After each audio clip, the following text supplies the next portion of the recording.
Bom dia, queridos. Mais uma vez juntos, compartilhando os salmos, e hoje nós vamos compartilhar com vocês o Salmo 29. É um salmo completamente de exaltação, de adoração. Davi convida as pessoas a louvar sobre a majestade de Deus. O salmo diz o seguinte: Dai ao Senhor, ó filhos poderosos, dai ao Senhor glória e força. Dai ao Senhor glória devida ao seu nome, adorai o Senhor na beleza da sua santidade. A voz do Senhor ouve-se sobre as águas, o Deus da glória troveja, o Senhor está sobre as muitas águas.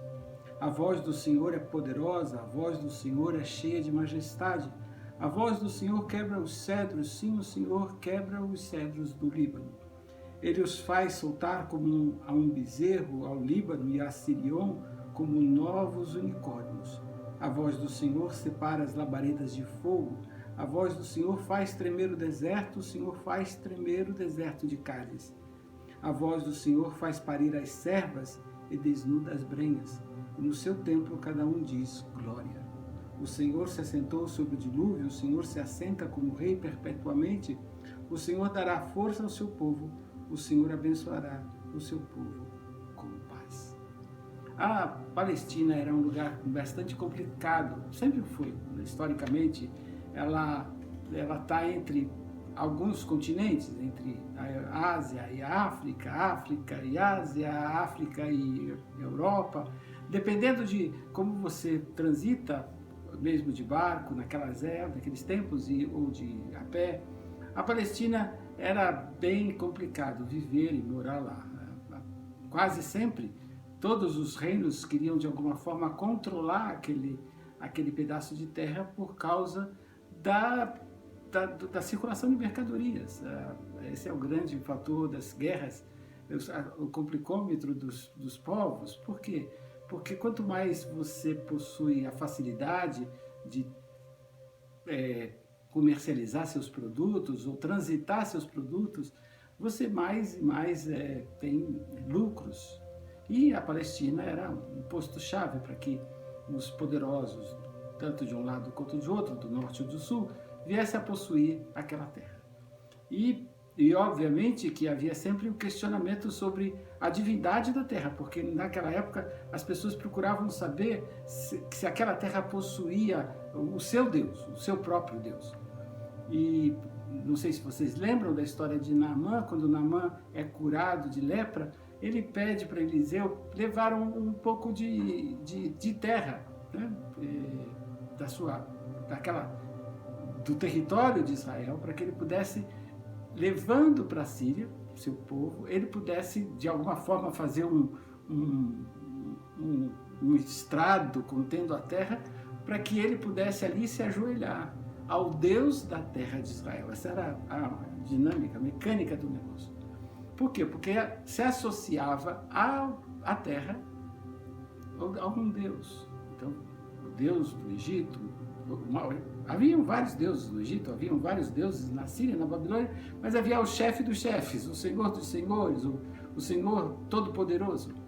E aqui Davi diz: olha, o Senhor, a glória devida é a Javé, ele é o grande Deus, ele troveja, ele despede chamas, ele faz tremer, ele quebra os cedros, inclusive do Líbano, a mais preciosa, a mais dura árvore.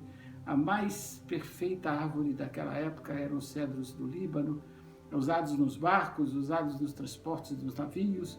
Era cobiçado, era desejado. Aqui na fazenda nós já chegamos a ter um cedro do Líbano que um dia, lamentavelmente, um dilúvio, como aqui aconteceu, e diz, ele foi afogado. E a gente acabou perdendo esse cedro do Líbano. Mas esse salmo diz da grandeza de Deus diante de todas as coisas. Deus até a Palestina é um pedacinho pequeno de terra comparado às grandes nações do mundo, não é absolutamente nada.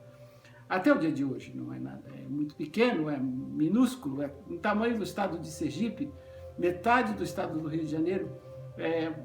Você transita nele num dia, do norte a sul, de leste a oeste, você percorre esse território em um dia. Mas é um território tão pequeno. O salmista diz: tem um Deus Todo-Poderoso. E talvez essa seja a sua realidade, de como você pode estar se sentindo hoje, tão pequeno, no meio de tantos conflitos comerciais, né? Tantos conflitos a respeito de como será a sua subsistência, como será a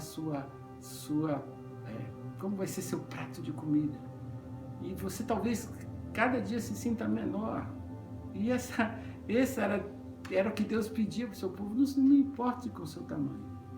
É isso que o tamanho de Davi mostra, é isso que Jesus na Nazaré, Moisés no deserto, ele diz, quem sou eu? Não, eu não sou ninguém, não importa quem você seja, importa que você tenha um Deus Todo-Poderoso. E esse salmo diz isso, olha, nós estamos na pior das terras, nós estamos na menor das terras, aos olhos dos homens, mas aos olhos de Deus, nós temos um Deus que é maior do que tudo, e está acima de tudo. E Ele vai guardar, diz o texto, o Senhor dará força ao seu povo, o Senhor abençoará o seu povo com a paz. E talvez você veja tantos conflitos na televisão, entre os políticos, entre A, B, C e D, e você diz, Senhor, quem tem a razão? E quase saiba o seguinte, boa parte desses conflitos tem a ver com a questão de mercadoria, de comércio. Porque as pessoas estão disputando o controle de algumas coisas. E aqui é Deus dizendo, eu quero controlar a sua vida. Eu quero dirigir seus passos. Por quê? Porque Ele é o Deus Todo-Poderoso. Ele está sobre os dilúvios, sobre o fogo, sobre todas essas grandiosas situações, os grandes cataclismas.